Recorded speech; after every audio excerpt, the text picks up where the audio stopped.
Selamat siang, perkenalkan saya Agustina Damince Sutal. Saya calon guru penggerak asal SMA Negeri Insana Barat, Kabupaten Timur Tengah Utara, Provinsi Nusa Tenggara Timur. Pada kesempatan ini, saya bersama rekan saya, Ibu Germana Kapitan SPD, kami akan mempraktekkan coaching dengan teknik Tirta. Mari saksikan bersama. Selamat siang Bu Gema. Selamat siang juga Ibu Sutal. Terima kasih Bu Gema sudah meluangkan waktu datang ke sini untuk melakukan sesi coaching bersama saya. Namun sebelumnya saya meminta izin dulu nih Bu Gema bahwa kegiatan kita ini akan saya rekam untuk kebutuhan tugas saya dalam kegiatan pendidikan calon guru penggerak. Bolehkah kegiatan ini saya rekam? Iya, silahkan Ibu, boleh. Oke, terima kasih banyak untuk kesediaannya bersedia untuk direkam dalam sesi coaching ini. Nah, Bu Gema, untuk sesi coaching kita siang ini, apa yang mau Bu Gema bicarakan? Apa yang menjanggal di hati Ibu? Iya Ibu, mungkin di sini saya sedikit menggambarkan tentang situasi sekarang ini kaitan dengan pembelajaran yang sementara berjalan terkait dengan COVID-19 ini. Nah, kegiatan pembelajaran yang sedang berjalan ini adalah kegiatan pembelajaran jarak jauh Ibu. Jadi sepertinya dalam pelaksanaan pembelajaran jarak jauh ini lebih capek daripada pembelajaran tatap muka. Nah, karena pembelajaran jarak jauh ini setiap waktu ada saja pekerjaan yang harus kita laksanakan. Ya, mulai dari menyiapkan materi, kemudian setelah menyiapkan materi kita harus mengirim, kemudian kembali setelah kita mengirim kita harus menjawab pertanyaan-pertanyaan dari siswa, dan belum lagi tugas-tugas tambahan yang harus kita lakukan di rumah. Oke, jadi Bu Gema merasa bahwa kok PJJ ini lebih capek ya dari kegiatan tatap muka seperti biasanya, seperti itu? Ya. Oke, nah kira-kira dari diskusi kita hari ini apa yang Ibu harapkan atau apa yang mau Ibu capai tujuan dari diskusi kita hari ini? Ya, saya berharap dalam diskusi ini yang saya harapkan itu kita bisa memperoleh salah satu solusi yang baik dalam pelaksanaan pembelajaran terkait dengan pembelajaran jarak jauh, bisa membuat saya untuk mempunyai banyak waktu. Selain untuk melaksanakan tugas PJJ itu, saya bisa melaksanakan waktu yang lain, bisa punya waktu banyak dengan keluarga dan sedikit juga refreshing, dan juga bisa melaksanakan hobi. Oke, jadi mungkin maksudnya Bu Gema mau mencari cara atau strategi dalam menghadapi PJJ ini ya, supaya PJJ yang sedikit melelahkan itu menjadi menyenangkan, seperti itu? Iya, seperti itu. Oke. Menurut bayangan Bu Gema sendiri nih, waktu yang seimbang antara kerja, keluarga, refreshing, namun tetap melaksanakan hobi itu yang seperti apa? Mungkin sebagai manusia kita juga punya waktu lain selain waktu untuk kerja, untuk melaksanakan tugas pokok kita sebagai guru, melaksanakan tugas sebagai guru dan kaitan dengan pelaksanaan PJJ, kita juga bisa mengurus keluarga. Jadi selain mengurus keluarga, kita juga bisa melakukan hobi. Jadi selain ada hobi yang ada, kita ada interaksi dengan tetangga yang mungkin seperti itu, supaya kita bisa lebih santai tanpa tekanan yang harus kita buat untuk bisa menyelesaikan semua. Kaitan dengan pembelajaran jarak jauh tadi. Jadi Bu Gema berharap bisa seimbang lah seperti itu antara kerja, keluarga, refreshing juga hobi. Nah, jadi Bu Gema berharap punya waktu kerja yang tanpa tuntutan harus selesai kapan, sehingga Bu Gema punya waktu untuk bisa mengurus keluarga, melakukan hobi, juga refreshing, juga mungkin bersosialisasi dengan tetangga lah, seperti itu ya? Seperti itu. Oke. Nah, dari seluruh waktu yang Bu Gema miliki itu, nah secara proporsi ini, jadi proporsinya Ibu Gema membagi-bagi begitu, selama ini yang terjadi itu seperti apa? Proporsi yang Ibu bagikan untuk kerja, keluarga, dan hobi? Ya, kalau itu kita berbicara soal waktu. Jadi kalau sekarang waktu untuk keluarga dan hobi itu hampir tidak ada. Iya.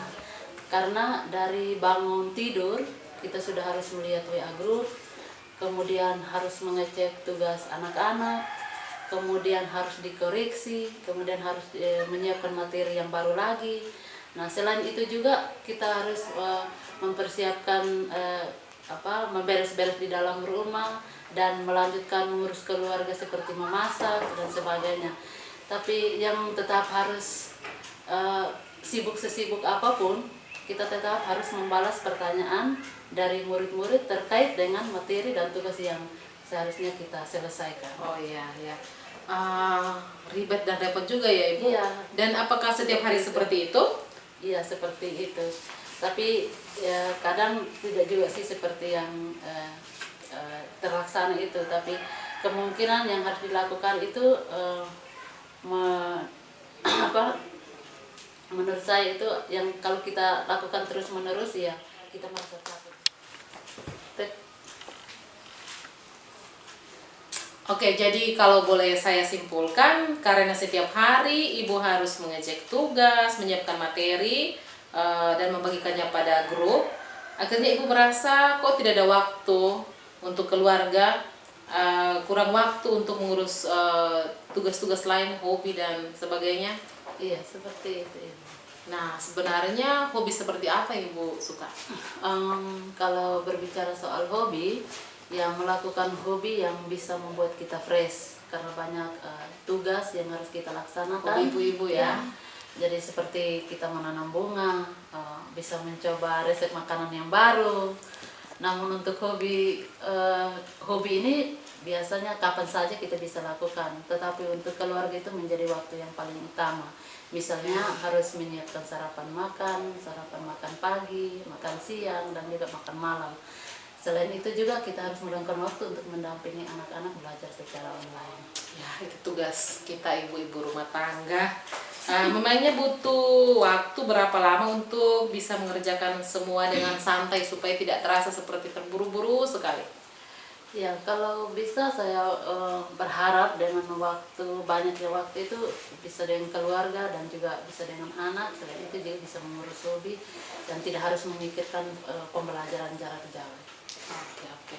Nah, yang bisa saya tangkap ini berarti sebagai guru dan ibu rumah tangga hampir setiap hari tidak ada waktu istirahat ya, waktu untuk diri sendiri. Nah, sebenarnya apa yang Bu Gema butuhkan sehingga sempat ada waktu jeda atau waktu istirahat antara kerja, mengurus keluarga dan hobi? Mungkin kita harus mengatur waktu yang baik, merencanakan waktu yang baik sehingga ada prioritas tugas yang harus dilaksanakan, mana yang terlebih dahulu, mana yang harus di belakang. Oke. Berarti Bu Gema membutuhkan ingin bisa mengatur waktu ya, sehingga tidak merasa seperti menumpuk pekerjaan yang dari kemarin ke hari ini terus berlanjut lagi ke hari-hari berikutnya. Nah, kira-kira nih apa yang membuat Bu Gema merasa bahwa pekerjaan itu ditumpuk di satu waktu? Ya, kadang rasanya ada waktu luang. Jadi misalnya ada tugas yang harus dikoreksi hari ini, ya harus dikoreksi. Kalau ditunda besok, berarti besok sudah ada penumpukan tugas lagi. Karena setiap hari itu kita melaksanakan PJJ ini berjalan setiap hari. Jadi untuk bisa mengantisipasi itu, yang harus dilakukan itu kita harus menyiapkan materi dan kemudian harus mengoreksi tugas sebelumnya dan dikirim yang terlebih dahulu ya harus dikirim artinya menjadi prioritas ya harus dilaksanakan. Ya, jadi menurut bagaimana mengatur waktu yang maksimal itu seperti apa? Ya, kalau mengatur waktu yang maksimal ya kita harus berencana, kita harus membuat agenda untuk mengatur waktu sendiri. Tapi pas pelaksanaannya itu biasanya kadang ada hambatan juga. Jadi ya hambatan ini karena tugas pekerjaan mana yang harus didahulukan. Jadi seperti yang tadi saya sampaikan di awal bahwa mulai dari bangun pagi itu kita harus melaksanakan tugas rumah dulu. Setelah itu baru kita bisa mengecek WA dari siswa, kemudian harus membalas, dan setelah itu kita mulai kerja pekerjaan rumah lagi. Mungkin seperti itu. Oke, berarti Bu Gema berencana membuat yang pertama agenda atau jadwal kerja, terus membuat skala prioritas dari pekerjaan Ibu yang Ibu lakoni itu. Ya. Nah, itu dari harus komitmen. Iya, nah dari keduanya ini, dari kedua yang membuat jadwal terus skala prioritas itu, Bu Gema mau berkomitmen untuk melaksanakan yang mana? Yang mana yang urgent yang harus dilakukan dulu? Iya, yang harus dibuat ya mungkin skala prioritas untuk tugas dan pekerjaan itu. Apa yang membuat Bu Gema merasa bahwa skala prioritas yang harus didahulukan? Ya, karena kadang saya merasa bahwa semua pekerjaan yang saya lakukan itu adalah penting, sehingga saya sulit untuk memilah mana yang harus didahulukan dan mana yang harus kemudian. Oke. Jadi dalam rencana pelaksanaan skala prioritas ini, Bu Gema maunya yang bagaimana? Ya, untuk skala prioritas saya maunya itu menyelesaikan pekerjaan rumah dulu terlebih dahulu.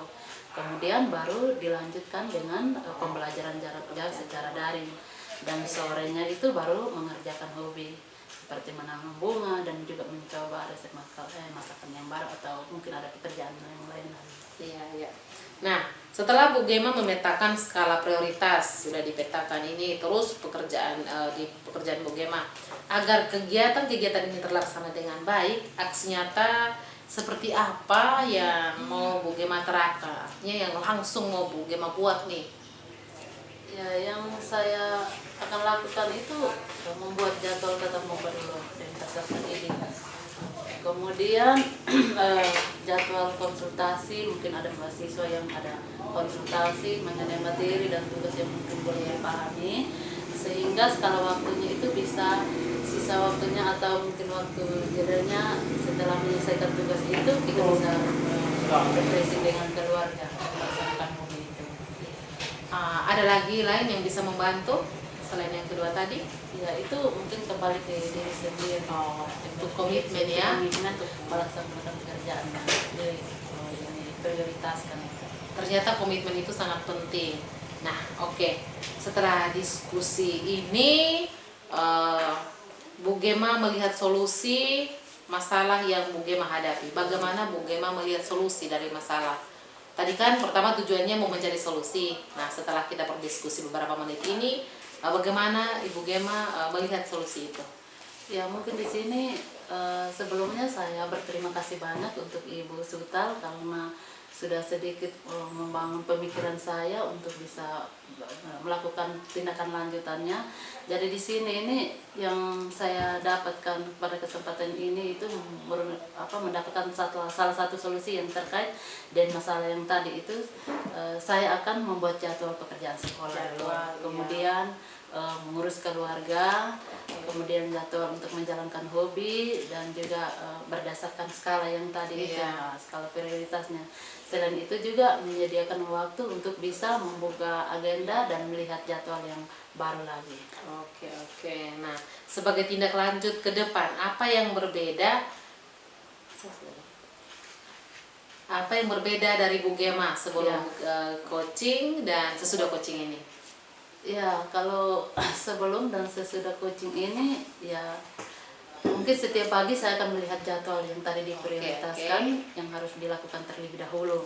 Kemudian baru membuatkan jadwal baru lagi untuk kegiatan berikutnya. Jadi kata kuncinya ada di jadwal ini. Jadwal. Pagi bangun melihat jadwal, terus membuat jadwal lagi rencana. Jadi memang segala sesuatu harus direncanakan. Memang.